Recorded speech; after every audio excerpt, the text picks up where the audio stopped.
महाराष्ट्र भोंगा मुक्त मोहिमेला गती देण्यासाठी भाजपाचे ज्येष्ठ नेते किरीट सोमय्या यांनी आज दिनांक 21 जुलै रोजी पनवेलचा दौरा केला।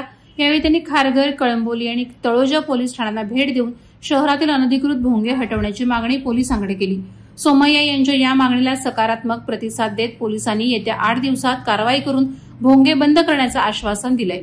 धर्माच्या नावाखाली कोण माफिया दादागिरी करणार असेल तर ते खपवून घेणार नाही अशा शब्दात सोमय्या यांनी दम भरला। कायदा आणि सुव्यवस्था पाळलीच पाहिजे।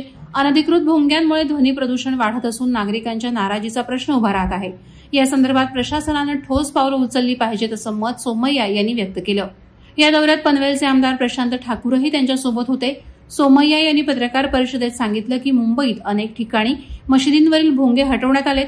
आता पनवेलसह संपूर्ण महाराष्ट्रातून भोंगे काढण्यासाठी आम्ही मोहिमेला सुरुवात करत आहोत। पोलिसांनी दिलेल्या आश्वासनामुळे स्थानिक नागरिकांमध्ये समाधानाची भावना दिसत आहे। भोंगामुक्त मोहिमेच्या पुढाकारामुळे प्रशासनावर कारवाईची जबाबदारी येऊन पडली आणि पुढील काही दिवसात याची अंमलबजावणी कशी होते याकडे सर्वांचं लक्ष लागलं आहे। वादळवारा लाईव्हसाठी न्यूज ब्युरो, पनवेल। नवी मुंबई व रायगड जिल्ह्यातील ताज्या बातम्या आणि घडामोडींसाठी सबस्क्राईब करा वादळवारा लाईव्ह चॅनल आणि दाबा बेल आयकॉन।